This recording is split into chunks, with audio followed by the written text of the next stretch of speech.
it's Matt Allen here from CAR. Today we're going to talk about our coffee roaster project from 2025, where we took our 3 kilo coffee roaster, originally designed to run off gas, and we converted it to run off a hot air heating source.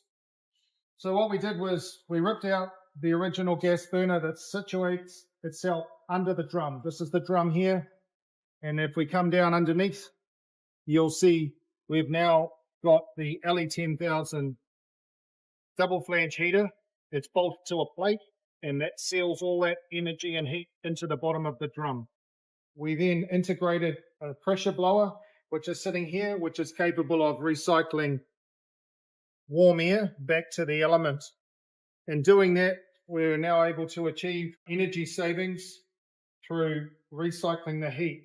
When we did our testing, we found that the temperature coming off the cyclone here originally was 180 degrees. We've then added the heat exchanger. Again, this was produced by Glenside Engineering.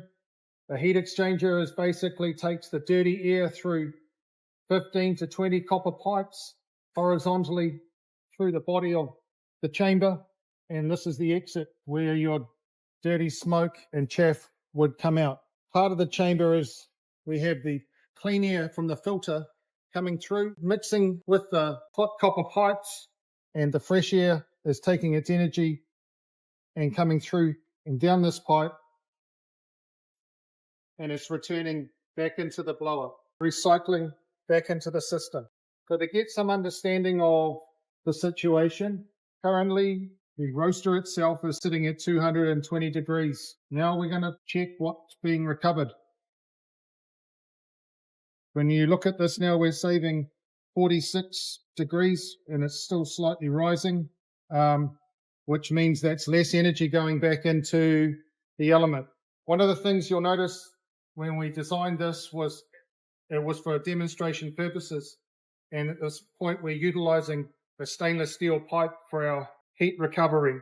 Using a heat resistant pipe, there's the possibility to save perhaps another 15 degrees more energy from the testing we've done.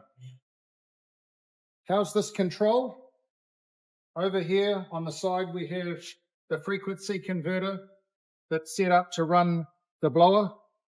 This has the ability to go to 60 hertz, but for the coffee roasting, we've found 40 hertz provides enough air pressure to circulate through the system.